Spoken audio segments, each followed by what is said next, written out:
السلام عليكم ورحمة الله وبركاته. أهلا بكم في فيديو جديد مع أم ياسين تفصيل الخياطة. الوقت احنا معانا موديل جميل جدا وفي قماشة جميلة جدا. أول حاجة احنا هنبدأ معاكم الموديل بتاعنا، والموديل بتاعنا ده واخد 3 متر ونص. هنبدأ نعمل، هو هيلبس 2 اكس لارج او 3 اكس لارج المقاس بتاعنا ده. اول حاجة هنقول بسم الله، اللهم صل وسلم وبارك على سيدنا محمد وعلى آله وصحبه وسلم. اول حاجة هنمسك القماش بتاعنا كده، هنطبقه على 4 زي ما احنا متفقين، بنطبقه على 2 وبنبدأ نطبقه على 2 تاني. انا هطبق كده بس عشان القماش طويل معانا. دلوقتي احنا هنبدأ ناخد، هو الطول بتاعنا بتاع الموديل بتاعنا ده 150 سنتي الطول بتاعها، وطبعا بالتنيات بكله. وهنبدأ بقى ناخد المقاسات. اول حاجة هناخد دوران الرقبة الخلفية ودوران الرقبة الأمامية.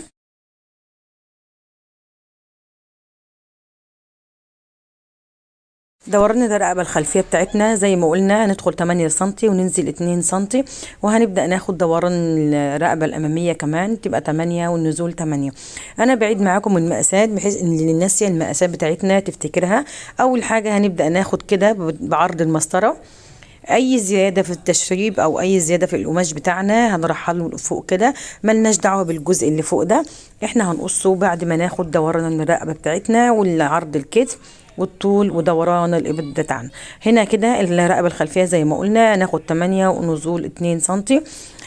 وهنبدا ناخد طول الظهر بتاعنا كده. عملنا دوران الرقبه الخلفيه،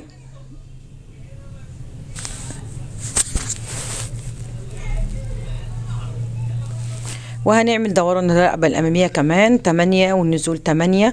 وطبعا زي ما انت حابة، عايزة توسعي أكتر من كده بس أنا مش هوسع علشان القماشة بتاعتنا ديت بتمط، فهتبقى سلسة جدا وانت بتلبسيها. فالمقاس ده مظبوط جدا الرقبة مش هنوسعها عن كده. هنبدأ بقى ناخد طول الظهر بتاعنا، قلنا 42 سنتي، بنقسمه على 2 وبنعمل الصدر بتاعنا وبنزود على الصدر بتاعنا من فوق 2 سنتي. يا رب كده يكون الكاميرا بتاعتنا واضحة والصورة بتاعتنا واضحة. دلوقتي انا بنسوي القماش عشان بس هو منه فيه مطه وكده فماسك في الترابيزه وكده، فانا بحاول اشده لحد ما نطلعه المقاس عشان يبان في الكاميرا. دلوقتي خلاص احنا هناخد بقى طول الظهر بتاعنا. ناخد طول الظهر بتاعنا منين؟ من بعد ال2 سنتي اللي احنا عملناهم.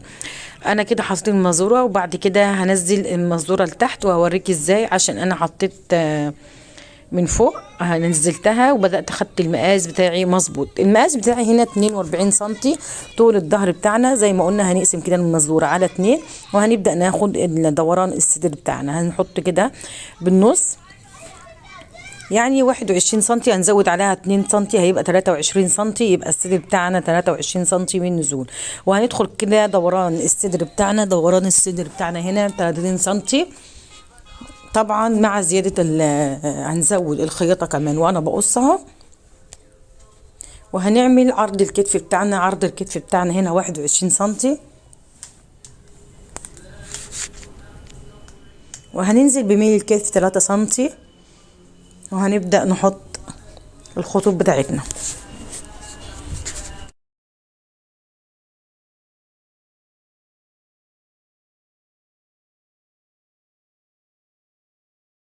هنوصل الخطوط بتاعتنا. الموديل بتاعنا سهل جدا، ما فيهوش اي حاجه، وكل اللي احنا بناخده كله المقاسات بتاعتنا الطبيعيه اللي احنا واخدينها طبعا، وكنا عاملين قبل كده ازاي بناخد المقاسات. دلوقتي خلاص نزلنا كده، ده كده خط الابط بتاعنا، وهنبدا نعمل الدوران بتاعنا. بندخل بزاويه كده 3 سنتي، وهنبدأ نعمل الزاوية بتاعتنا كده زي ما انت شايفة. ده كده للخلف هنعمله كده بدوران الصدر زي ما احنا محطيناه، بنزود كده 1 سنتي او 2 سنتي للخياطة. كده هنقسم بقى كده المسافة ديت عشان هنعمل دوران الابط بتاعنا بتاع الامام زي ما قلنا عشان البروز. فبندخل كده بنقسمه 2، وبعد كده بندخل 2 سنتي وبنقسمه وبنعمل الدوران بتاعنا. يا رب يكون الشرح بتاعنا موفي، واللي حاسس ان هو مش فاهم في حاجة ممكن يبعت لنا في التعليقات، وبإذن الله هنرد عليكم. وما تنسوناش بلايك واشتراك للقناه عشان يوصلكم كل جديد. كده احنا هننزل المسافه دي بس ما نحط الاول دوران الوسط بتاعنا. دوران الوسط بتاعنا هنا 31 سنتي، وبنزود عليه 2 سنتي خياطه. هيبقى 34 سنتي، وهنبدأ ننزل الخط بتاعنا. احنا هنا مزودين 1 سنتي في الخياطة عشان يبقى واسع سنة، مع انه هو جميل جدا في لبسه لانه بيمط. والقماشة ديت حلوة قوي من جوه كده، بفرو كده بتدفي، يعني قماشة حلوة جدا جدا في الشتاء. وكده احنا خلاص خلصنا الوسط والصدر بتاعنا. هنبدأ بقى ناخد الطول الكلي. هناخد الطول الكلي بتاعنا ازاي؟ هي عايزاه الموديل بتاعنا قفازيه من تحت، ان هو ينزل كده على واسع من تحت، مش واسع او مظبوط زي ما انت شايفه. شوف المسطره بحطها ازاي، بحطها بميل للموديل بتاعنا زي ما انت شايفه كده. انا على فكره تانية البورصل على البورصل، عشان اللي بيسأل على التانية حاطه البورصل على البورصل من فوق، المسافه اللي انا هعينها ديت من البورصل. وبعد كده خدت الخط اللي انت شايفاه ده، شايفه انا نزلت على الفاضي. هنبدا بقى نقيس المقاس بتاعنا اهو. انا كده بساوي المقاس، وهناخد الطول بتاعنا. هنعمل بقى خط كده، وهنزود على الطول بتاعنا هنا كده، هنزود حوالي 2 سنتي كمان عشان لما تتني. والقماشه ديت منها بتمط، ممكن بعد ما تاخدي المقاس مظبوط تيجي تلبسيها تلاقيها شده لفوق فتبقى مقصعره. فانت لازم تطولي، ادي لنفسك مساحه عشان لما تعمليها وتخيطي ما تحسيش ان هي قصرت عليكي. كده خلاص انا خدتها اهو. هوريكم ازاي بقى احنا هنقص وهنقول بسم الله. انا بعين بقى دبابيس لان انا كنت ممسكه القماشه كلها بدبابيس عشان ما تتحركش مني. بس هي ما تتحركش لان هي ماسكه كلها اصلا في الترابيزه. كده خلاص انا خلصت اهو. انا بوريكم بس من تحت انا هبدا اعمل ايه. خدنا 2 سم المسافه بتاعتنا، وهنبدا بقى نقص.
كده خلاص انا قصيته كله. هنبدا بقى نعمل ايه؟ هنحدد الخلف من الامام. هنعين كده اللي في النص ديت هتبقى الخلف، وهنبدا بقى ناخد على اللي عليها العلامات عشان نبقى ماشيين مظبوط.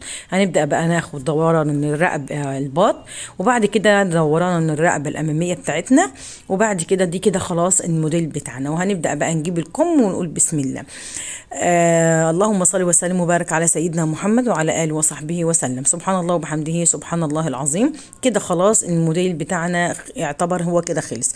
هنوريكم فيها كذا خطوة. الموديل بتاعنا ده هنرجع لها تاني وهنقول لكم كذا خطوة فيها، وهي مفيدة جدا لأي واحدة مبتدئة. كده خلاص احنا قصينا الموديل بتاعنا. هنرجعه بقى ونسوي القماش بتاعنا. بصوا من جوه جميل جدا وبيدفي، وقماشته من جوه فرو خالص، بصراحة جميل جدا. انا دلوقتي هجيب بقى الكم. طبعا الكم انا كنت قصاه من قبل ما اقص القماش بتاعي عشان يطلع معانا الكم مظبوط. شايفين الكم انا مطبقاه على 4. وبعد كده هنبدأ ناخد الطول بتاعه. اول حاجة هناخد الطول بتاعه الاول، ونزود عليه مسافات من تحت كده علشان ناخد ايه. احنا من تحت كده هنتني منه فيه. نعمل استك كده خفيف، مش هنعمل فيه اي شيء، احنا نعمل بس فيه استك بسيط كده. فهناخد العلامه بتاعتنا الاول. لو هو 60 سنتي هنزود كمان 2 سنتي لتحت عشان ناخد الاستك بتاعنا اهو. شايفين كده؟ عشان يديني الراحه اللي انا عايزاها، ما يبقاش برضو قصير. يبقى انا كده زودت معانا هو 60، يبقى معانا كام؟ احنا زودنا 2 سنتي، او تزودي 3 سنتي يبقى معانا 62 او 63 سنتي. احنا نبدا ناخد الدوران الكلي بتاعنا، الدوران اكبر حجم، وبنبدا نعمله بميل كده من اول البوز من فوق كده، وبنبدا ناخد الخطوات بتاعتنا. هنبدا نعملها كده كده. انا حطيت الدوران بتاعي، وهنبدا نقسم الدوران بتاعي ده على 2. وبعد ما نقسمه على 2 هوريكي دلوقتي عشان تبقى ماشيه معايا في الخطوات واحده واحده. هنبدا ناخد من تحت كده دوران الاسوره بتاعتنا وهو 11 سنتي، وقلنا دوران اكبر حجم كان كام؟ كان 27 سنتي، وطبعا زودنا عليه خياطه زي ما احنا متفقين كده. انا عملت اهو الكم كده يعتبر خلص، فاضل لي بس الدوران من فوق ويبقى سهل جدا. يا رب يكون شرحي يعني فاهمين مني كده. انا قسمته على 2 وبدات كل واحده قسمتها على 2. انا بعمل اهو عشان تبقوا كل واحده فاهمه احنا بنعمل ايه. زي ما انت شايفه كده بتطبقي المزوره، مش شرط تحسبي، تطبقي المزوره وتعملي كده، وتطلعي من فوق 1.5 سنتي او 1 سنتي، وبتنزلي من تحت 1.5 سنتي، وبتبداي تمشي على النقط اللي انت واخداها زي ما انا موريتك كده. بصوا انا عملت كده راس الكم، وهنبدا ننزل بالدوران بتاعنا زي ما انت شايفه كده. وده الخطوه ديت والشرح بتاع الكم ده سهل جدا، وهيجي مظبوط جدا جدا في الابط بتاعك بتاع الموديل بتاعنا. زي ما انت شايفه كده انا حاولت اشوف المسافات بتاعتي، وهنقول بسم الله. قصينا كده الكم، وهوريكي كمان هنعمل الكم فيه ايه. هنعمل طبعا في الكم من الامام زي ما احنا شارحين قبل كده، ندخل كده نص سنتي من الامام، ونبدا نعمل الفرق بين الامام والخلف، عشان لما بنيجي نخيط على المكنه هوريكي دلوقتي وانا بخيط على المكنه ايه فايدتها. وكمان بتبقى هي اصلا المفروض تتعمل عشان البروز بتاع الصدر لاي ست. كده خلاص انا قصيت الكم، وهوريكي دلوقتي اللي انا بقول عليه.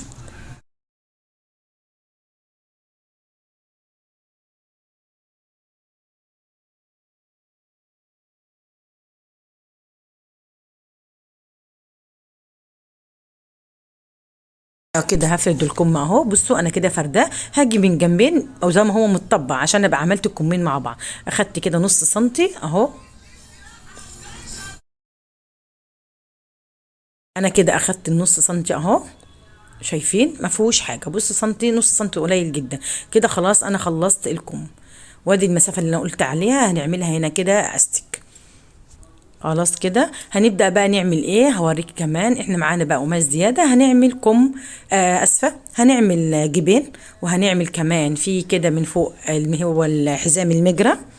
دي برضو هوريك ازاي الحزام المجرى، انا كنت عاملاه قبل كده برضو. هنبدأ ناخد اللي هو ايه اي حاجات من دي، وهنعمل كمان سجاف للرقبة الامامية والرقبة الخلفية، وهوريه لكم تاني واعيد لكم الشرح تاني على المكنة ازاي بنركبه بطريقته سهلة جدا. انا كده انا حددت القماشه بتاعتي.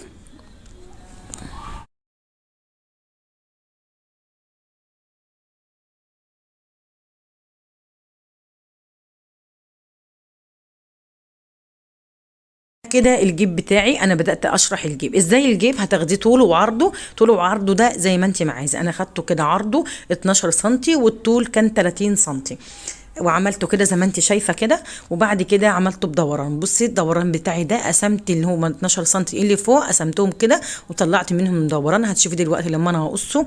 وعملته بميل كده على خفيف زي ما انت ما عايزه، تكبريه تصغريه زي ما انت شايفاني كده. انا خدته اهو هقصه وهوريهولك عامل ازاي.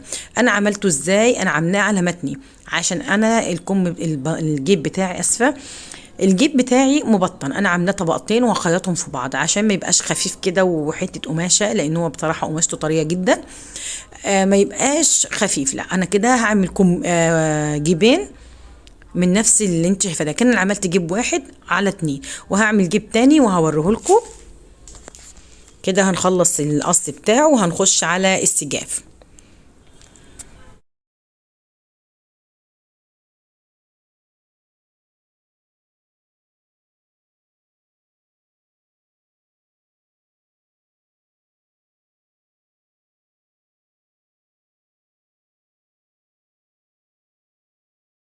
بصي شكله ده شكل الجيب بتاعي. ادي الجيب بتاعنا اهو. بصي شكله جاي بدوران كده. هتبداي تدخلي ايدك من هنا كده، طبعا فتحته عشان اوريكي بس الشكل، انما هو ده هيتقفلوا مع بعض. وبعد كده هتدخلي ايدك من ناحيه تانية. عايزه كمان تعملي ازاي الكم، ممكن تعملي خطوه كمان ابقى اشرح لكم الكم كمان. ان انت تقدري تحطي كف ايدك من تحت من هنا كده زي ما انت شايفه، وتقيسي المسافه ديت، وتبداي تاخدي الدوران بتاعك، تحطي ايدك كده ليه اهو، يعني تحطي ايدك كده بحيث ان انت عايزه تعرفي ازاي الدوران اللي جوه ده قد ايه. تحطي ايدك كده هنا وتروحي مدوره بايدك كده، ومن فوق تظبطي المسافه كده. خلاص هنبدا بقى نعمل السجاف. هنعمل السجاف ازاي؟ هنجيب القماش بقى اللي فايض معانا، هنبدا نعينه كده يبقى واحده بس، عشان احنا هنعمل الوقت الخلفي او الامامي. هنبدا كده ونقول بسم الله، سبحان الله وبحمده سبحان الله العظيم. ده كده الامام بتاعنا. بصوا هنجيبها كده ونحطها على القماش، مش هنعمل اكتر من كده. وهنيجي من نص الكتف هنظبط كده المسافات بتاعتنا. خلاص كده هنعمل ايه؟ هنيجي من نص الكتف وهنعمله نص، مش هناخد الكتف كله، هناخد مسافة من نص الكتف بس، مش هنعملها نص. ونبدأ نحرد الدوران اللي انت شايفاه ده. انا بحاول اظبط القماش عشان لو انا هعمل الخلفي الاقي قماشة تانية موجودة معايا تكفي للخلفي.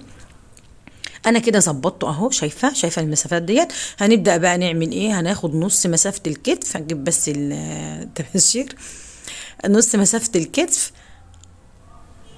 اهي. هنيجي من هنا كده، ده الكتف كله. لو الكتف كله مثلا هنا 10 سنتي، هنبدا ناخد نصه. وعملنا الدوران اهو. انا كده بصوا ادي الكتف اهو، هنبدا بقى ناخد نصه زي ما انت شايفه كده، ولا حسب اهي. بصوا هنبدا نعمل علامه كده ونعمل علامه كده، وبعد كده هعينها. اللي جوه ده بقى هاخده زي ما انا عايزه، ممكن تاخديه لحد نص البطن، ممكن تاخديه صغير. اهم شيء القماشه معاكي جت قد ايه كملي بيها، مش مشكله. اهم شيء ان انا طالما الكتف جه مظبوط او جه دوران الرقبه هيطلع مظبوط، انا مش مشكله عندي المسافه. زي ما انتوا شايفين كده انا عملتها مربعه، ممكن تعملها مدوره، ممكن تعملها ب7، على حسب القصايص اللي هتتبقى منك وتتبقى من الموديل بتاعك. زي ما انت شايفه كده بصوا اهي. انا كده ظبطتها، عملتها مربعه مستطوله كده اهي. بصوا وهنبدا نقص. انا هقص كده على على الواقف. لكن انت ممكن تمسكي السفره بتاعتنا ديت وتطبقيها وتبداي تقصي. بس انا حبيت زي ما هي موجوده على الترابيزه، حبيت اقصها لكم قدامكم كده. واللي مش هياخد باله اوريكي دلوقتي برضو هتنيها ازاي. انت بعد ما رسمتي تروحي تانية الرقبه بتاعتنا على 2 وتبداي تقصي كده. انا قصيت دي كده اهي، هوريكي دلوقتي. انا كده عندي الزياده، هنمسك بقى كده اهو. انا كده على مفتوح،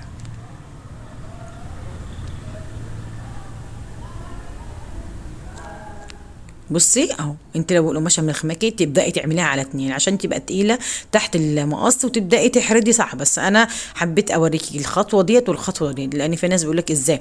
انا كده طبقت اهو كده زي ما احنا ماشيين، وهبدا احرد الرقبه بتاعتي بكل سهوله وما فيهاش اي مشكله. انا بحاول اوريكي كذا طريقه بحيث ان انت تبقي عارفه كذا طريقه، مش شرط طريقه واحده. اهي شايفه شكلها جميله جدا. هنبدا برضو نمسك الخلف. انا كله ماشيه معاكي واحده واحده، وما رضيتش اجري الفيديو في اللقطه ديت. علشان ايه؟ علشان اللي ما خدش باله من فيديو السجاف اللي احنا كنا عاملينه ياخد باله تاني. ادي كده قطعه قماش كمان. هنبدا نعين اي زيادات وبعد كده بنسويها ونبدا ناخد الخلف. هنعين بقى الامام ونجيب الخلف. ادي الخلف اهو اهو كده. هنبدأ نظبطه وزي ما عملنا في الأمام هنعمل في الخلف. هناخد نص الكتف وناخد الدوران بتاع الرقبة الأمامية الخلفية ونبدأ نقصها. ومن تحت تاخدي على قد المسافة القماش اللي من تحت، نصها ربعها. أهم شيء إن أنا عملت السجاف وبطنت.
خلاص احنا خلصنا السجاف بتاعنا، بصوا اهو.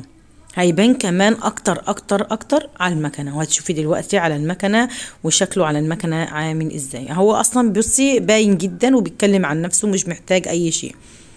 هنبدأ بقى نخش على الحزام. الحزام ده اللي هو الحزام اللي في الصدر الموديل بتاعنا، اللي هو التدكيك، ان احنا بنعمل شريط متدكك كده في قلب الشريط بتاعنا اهو. هنبدأ كده نحطه، هناخده بعرض مثلا 5 سنتي، وبنتني هنا 1 سنتي وهنا 1 سنتي، وبعد كده بنعمل شريط وبنبدأ نحطه. انا اوريكي برضو على المكنة انا خيطته ازاي. انا باخده على المكنة وهوريك الشرح على المكنة عشان تبقيش فاهمة اللي انا بقوله هو ايه. كده انا هاخد الطول، طبعا الطول بيبقى طول دوران الصدر كله، فانتي زودي عليه شويه بحيث لما تيجي تحطيه ما يبقاش قصير، لو هو طويل افضل ما يبقى قصير.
ده خلاص قصيناه. هنبدأ بقى ندخل على المكنة، نقول بسم الله، سبحان الله وبحمده، سبحان الله العظيم، اللهم صل وسلم وبارك على سيدنا محمد وعلى آله وصحبه وسلم.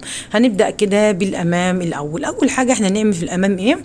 هنعمل في الأمام اللي هو الشريط المتدكك من قدام، هوريهولك دلوقتي. هنفتح كده الأمام بتاعنا ونبدأ نقيس المسافة اللي احنا عارفينها. هنبدأ نقيسها مثلا من تحت الباط، من تحت الباط كده بحوالي نقول 10 سنتي، زي ما انت عايزة. عايزة من فوق الصدر من تحت شوية زي ما انت عايزة. انا خدته من تحت الباط حوالي 10 سنتي 9 سنتي حاجة زي كده. وبدأت حطيت دبوس، وبدأت مسكت الشريط بتاعي زي ما انت شايفه كده. هحدد الاول المسافات بالدبابيس، مسافه هنا كده، وابدا احدد المسافات عشان لما اجي احط ما تبقاش ايه جنبي طالع ولا جنبي نازل، لا يبقوا متساويين. هقيس من عند البط ده الاول المسافه اهو كده، وهنحط دبوس، وهنبدأ برضو من عند الباط التاني ونحط دبوس، ومن النص ونحط دبوس، ونبدأ ندخل الشريط بتاعنا نمشيه على الدبابيس زي ما انت شايفة كده. وبعد كده هنمشيها على المكنة وهتشوفي دلوقتي.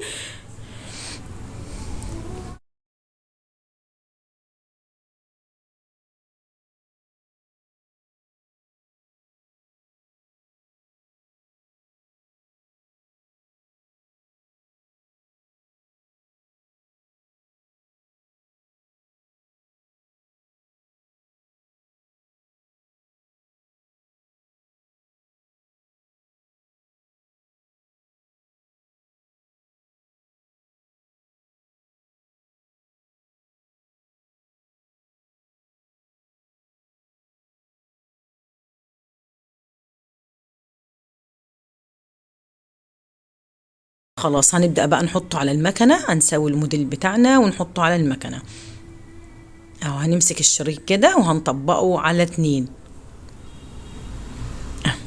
هي القماشه بس منها طريه فبتتعوج معاكي في يعني وانت ماسكاها. بص كده انا مسكت الشريط اهو وسبت مسافه. هنبدا نتني من عند المتن من فوق، وانا لو بعمل اللي تحت هتنيه تانية صغيره جدا وهسيب فتحه كده. ببقى قايسه الرقبه الاماميه، بقيسها بتنيها من النص، وبقيس المسافه بتاعتها فين لحد هنا الشريط مثلا كذا، وبقى بسيب فتحه عشان لما اجي احط الشريط بتاعي يبقى سهل معايا في التدكيك بعد ما احطه وانا بخيط. يعني انا الوقت المفروض وانا بخيط كده اخيطه معاه من جوه، ادخله في الشريط وامسكه واخيطه معاه. بس انا خيطت الشريط الاول وبعد كده حطيته ودككته وخرجت الشريط من الجنب وخيطته مع الجنب وخيطت تانية من الجنب وبدات خرجته منين، من الفتحه اللي انا عاملاها.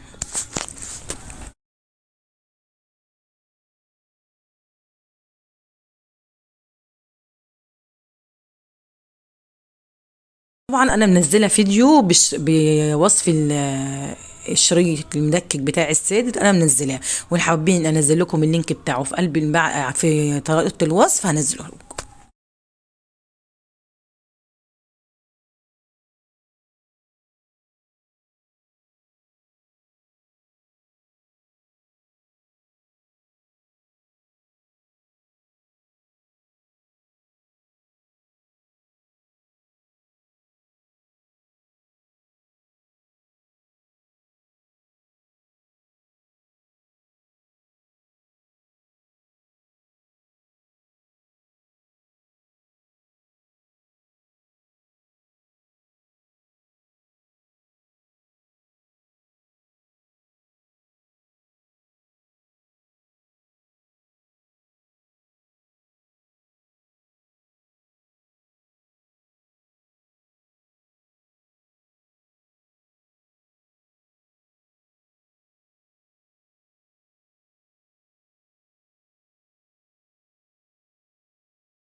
كده خلاص احنا خلصنا الشريط بتاعي. طبعا زياده وهنقصه. هنيجي من هنا كده، بصوا بوريكي ان كله مقفول. هنيجي من هنا كده من النص وهنبدا نسيب فتحه كده حوالي 2 سنتي عشان لما ندكك الشريط بتاعنا اي المنظر اللي انت هتحطيه من جوه. انا عملته من نفس الموديل ومن نفس الشكل. كده خلاص انا سبت لها مسافه. هنقص بقى اي زياده معايا، يبقى انا معايا زياده بدل ما يبقى معايا ناقص.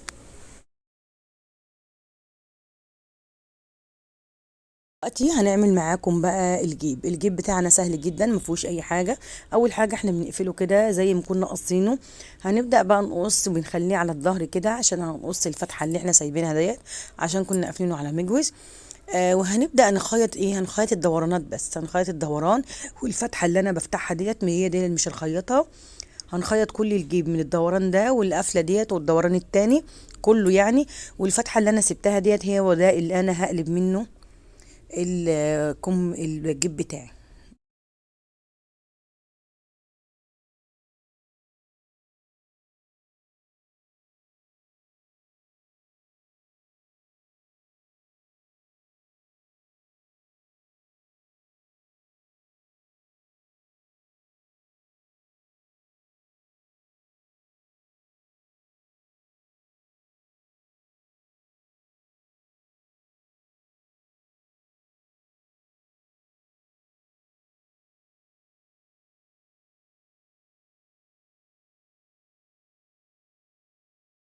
كده انا قفلت الجيب كله. هنبدأ بقى ايه، نوريك ازاي اما بنقلبه هنحطه ازاي على الموديل بتاعنا.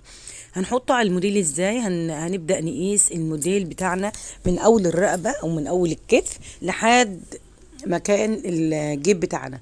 احنا قسناه وخدنا مقاساته، المقاسات بتاعتنا 38 سنتي. ولو انت حابة تاخديه كمان من بعد الشريط اللي احنا عاملينه، من بعد تحت الصدر ده تقدري تقيسي 12 سنتي وتبدأي تحطي الجيب بتاعك. انا كده قلبته اهو زي ما انتوا شايفين، بص شكله. هنبدأ بقى نسويه كده وهنديله شيمة، بس قبل الشيمة هوريكي ازاي تحطيه، وبعد كده هلف كله شيمة وهوريكي هنبدأ نحطه ازاي ونخيطه على الموديل. هنجيب الدبابيس بتاعتنا وهنبدأ نثبتها على المكان عشان ما يتحركش معانا. نحطه كده الدبابيس ونبدأ نحطه تحت المكنة ونبدأ نخيط ونقول اللهم صل وسلم وبارك على سيدنا محمد وعلى آله وصحبه وسلم.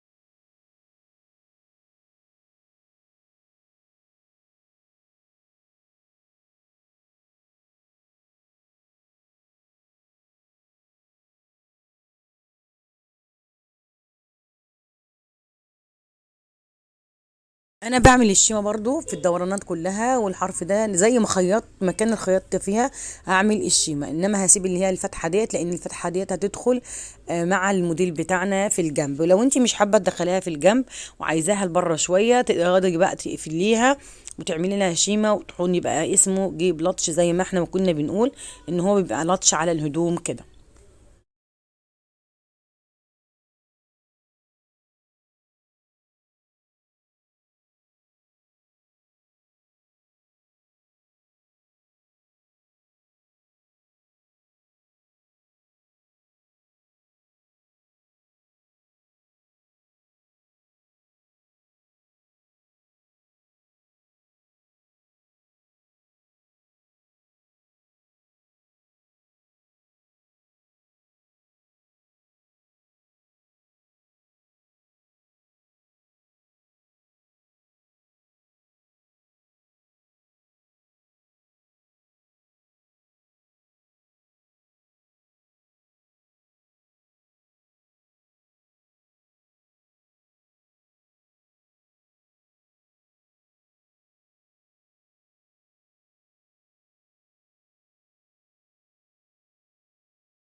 احنا كده هنقفل السجاف بتاعنا.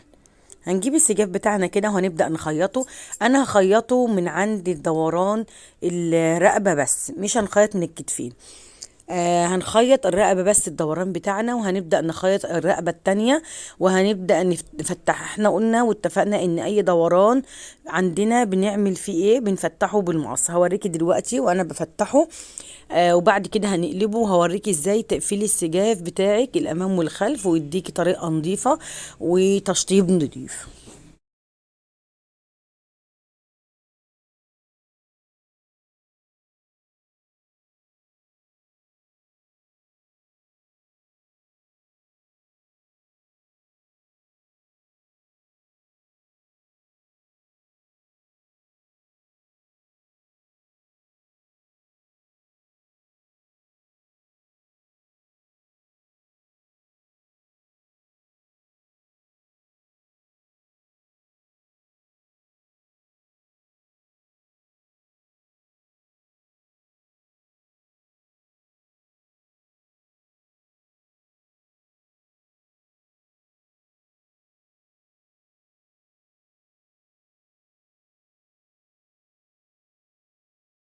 ادي كده بالمقص وهفتح كل الدوران بتاعي، بس بفتح من غير ما باجي عند الخياطة. يعني انا سايبة مثلا مسافة نص سنتي، بفتحها كده بايدي زي ما انت شايفة كده، حاجة بسيطة جدا ببوز المقص كده. وبعد كده ما تجيش عند الخياطة عشان ما تفكش الخياطة اللي انا عاملاها، لو قصيتها قوي الخياطة هتفك. فانا بعمل كده على الطراطيف. اهم شيء ان انا افتح بس القماش لما اجي هقلبه الناحية التانية واعمل له شيمة، يديني الراحة بتاعت الرقبة بتاعتنا. بصي كده انا خلصت اهو، وهبدأ بقى اوريكي. بصي كده لما نبدأ اتنين، هنمسك كده الرقبة كده على بعضها اهي. انا هنا بس نسيت وخيطت الكتف فهفكه تاني. انا مسكت كده الرقبة، شايفين الرقبة مرتاحة ازاي؟ اهي مرتاحة خالص. هنبدأ بقى نمشي عليها شيمة، هنمشي عليها ايه شيمه بسيطه كده، ان انا بريحها خلاص كده وبقت ثابته ما فيهاش اي حاجه. وبعد كده هعمل الخلف. انا كده عملت الامام، هعمل الخلف وهبدا بقى احط الكتفين على بعض، وهوريكي ان مخيطهم هيديكي طريقه نظيفه جدا، ومش هيبانوا لا من هنا ولا هنا، يبقى شكلهم شيك جدا.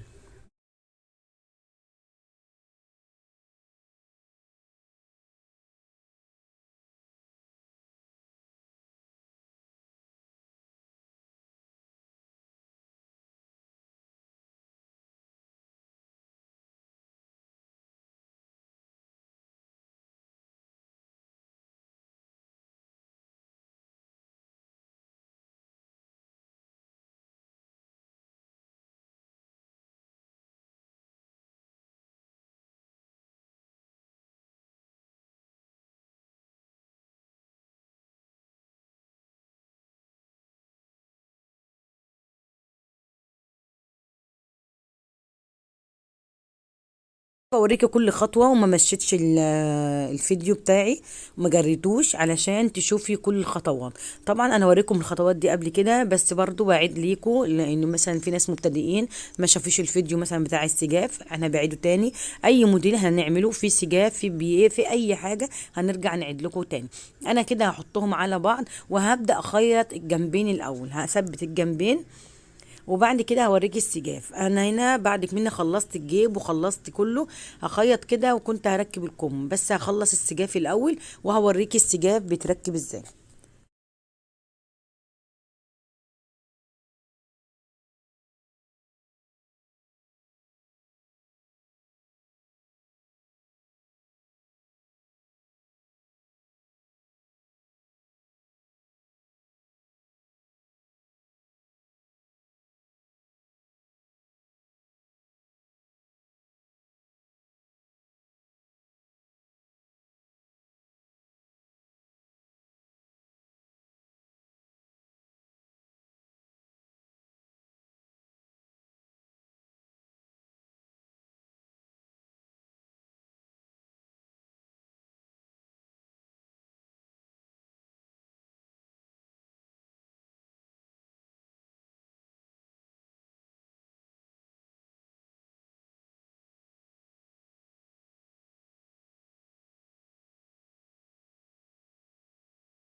اللهم صل وسلم وبارك على سيدنا محمد وعلى اله وصحبه وسلم. واللي اول مره يشوف القناه يدعم لايك واشتراك للقناه عشان يوصلكم كل جديد. دلوقتي انا خلاص خلصت الجنبين، الاخر جنب بتاعي اهو، وهوريكي بقى السجاف هنبدا نقفله ازاي. طريقته سهله جدا، اهم شيء خدي بالك من الخطوات بتاعتي. انا هعيدها مرتين وهعيدها واوريكي ازاي انا بحطهم على بعض، وازاي بقلبهم، وازاي بخيطهم. واللي استفاد من طريقتي ومن شرحي ما ينسناش بلايك واشتراك للقناه. هوريكي دلوقتي.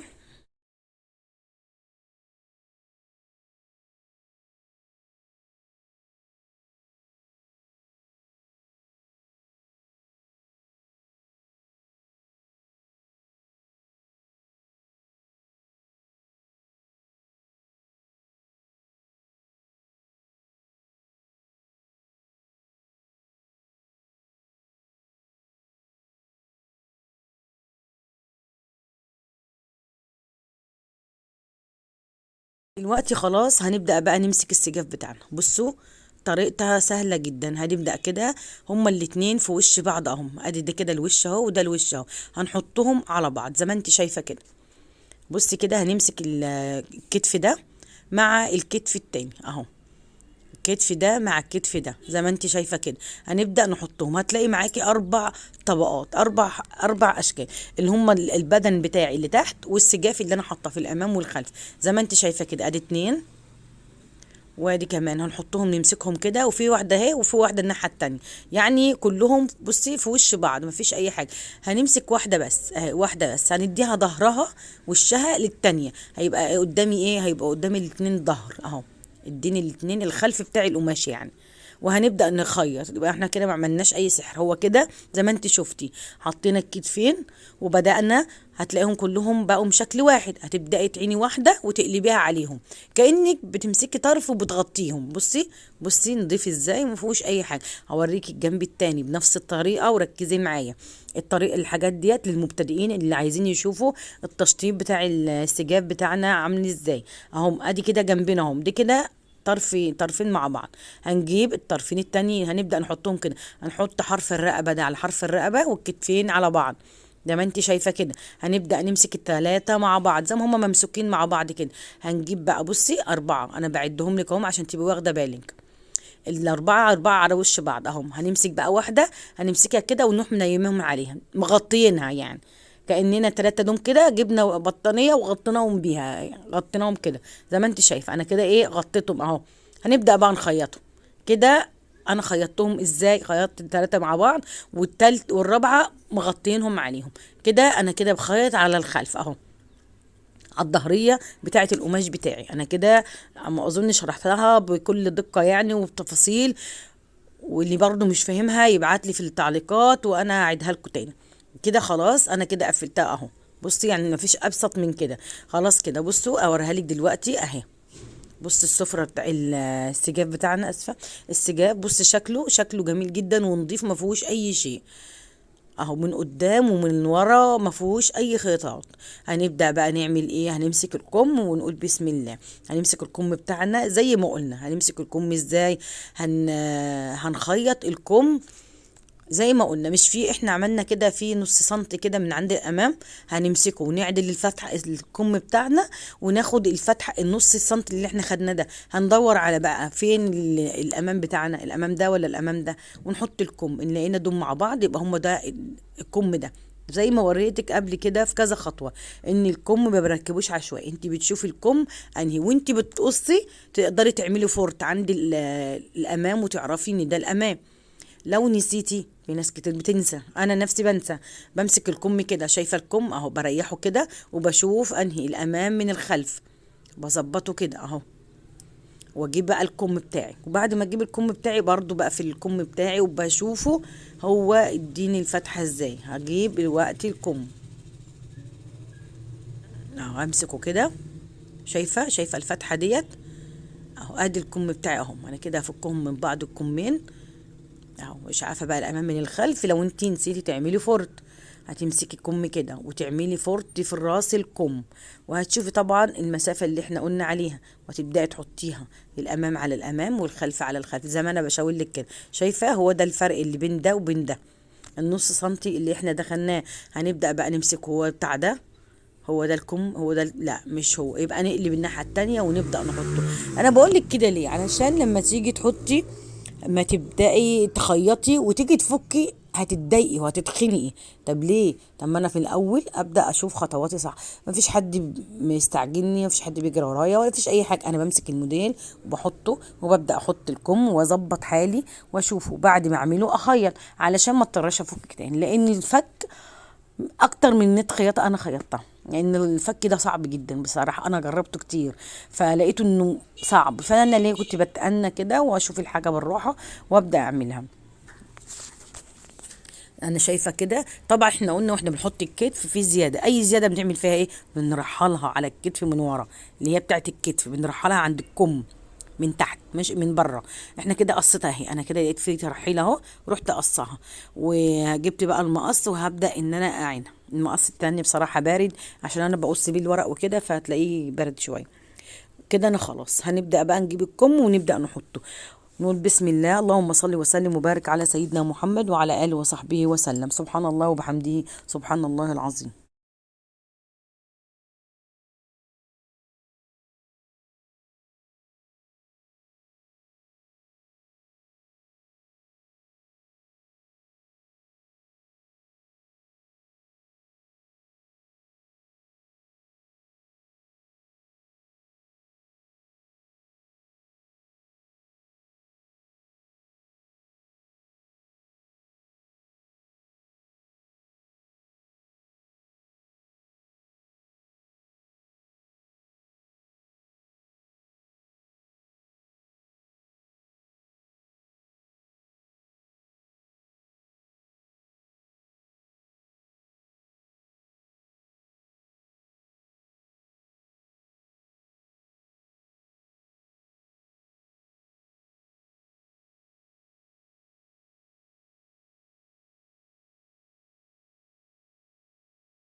كده خلاص.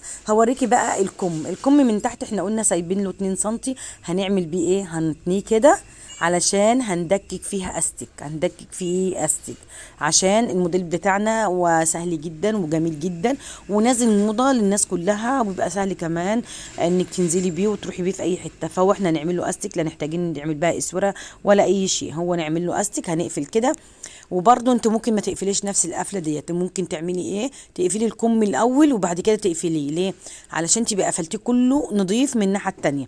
انا بوريكي، انا وريتك الطريقه التانيه قبل كده ووريتك الطريقه دي. هبصي انا كده قفلته، لما اجي بقى ادككه هيبقى الخط ده جاي مع التانيه. لا، نصيحه اقفليه كله، وبعد ما تقفليه، عشان انا بعد ما قفلته فتحت حته منه قدام كده ورحت قافلاها تاني مظبوطه، يبقى القفل بتاعي كله جاي حته واحده. البرص المكان الخياطه ما عصلكش معايا، لا يبقى كله حته واحده.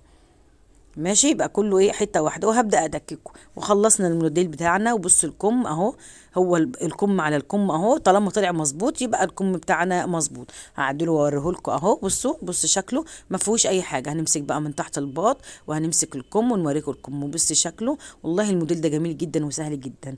ويا رب يعجبكم. وما تنسوناش برايك واشتراك القناه. هنوريكم دلوقتي الموديل بتاعنا على المانيكان. وما تنسوناش بدعوة حلوة. السلام عليكم ورحمة الله وبركاته. على فكرة التدكيك اللي انا دككته ده من نفس القماشة، يعني عملت شريط كده مدور ورحتي حطاه وشديت بيه. يعني انت لو حابة تعملي كده اللي انا ماسكاه ده، شايفينه ده؟ هو ده. عايزة تجيبي بقى انت الشريط من بره منظر كده وتحطيه، حطيه. بس هو برضه والله مديله شكل جميل. والسلام عليكم ورحمة الله وبركاته.